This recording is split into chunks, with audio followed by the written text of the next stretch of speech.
Nuru, Karim, of course, we are architects and urban designers. We have an office in Mumbai, but we also opened a new studio in Bengaluru.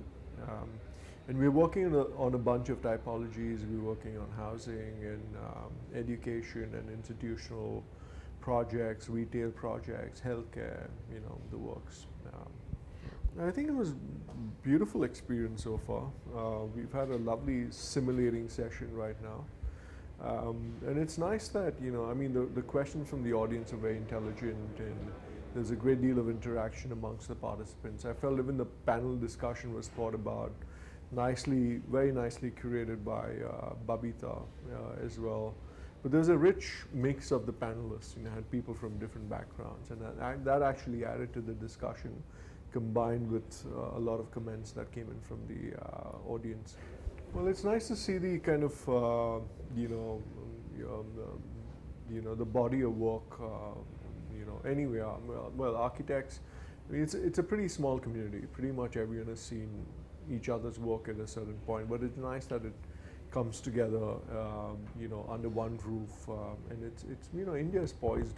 The world's watching us. They want to know what we're doing, and of course they want to know how we're going to build our cities and grow our towns, and what is the road for development over the next 30, 40 years, and who are the guardians of the development, who are the visionaries of the development, are the architects, are the developers, are the industry stakeholders.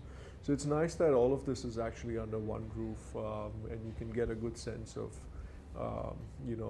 what's probably out there, forecast what's probably coming out of these different design stables in the near future. I mean, the big question is, does it end here? Or it goes on to becoming a larger contributor. For example, we were looking at discussions and we said, yes, we could have some kind of policy level interaction. So does FOAID actually come back and present a slightly different structure in the next year's edition, where you see when you see more stakeholders coming in and participating as well. Otherwise it becomes more like architects just coming in, speaking to an audience. But what about all the other kind of stakeholders? What about your politicians? And I think it would be nice, to get people from all these different bodies, whether it's the BMC, whether it's the MMRDA, whether it's PTA, all these different bodies. But yes, it could grow into pop-up conferences across India, across the globe, get speakers, internationally. We get best practices, aware of the best practices from other countries. We're also aware of best practices within the country as well.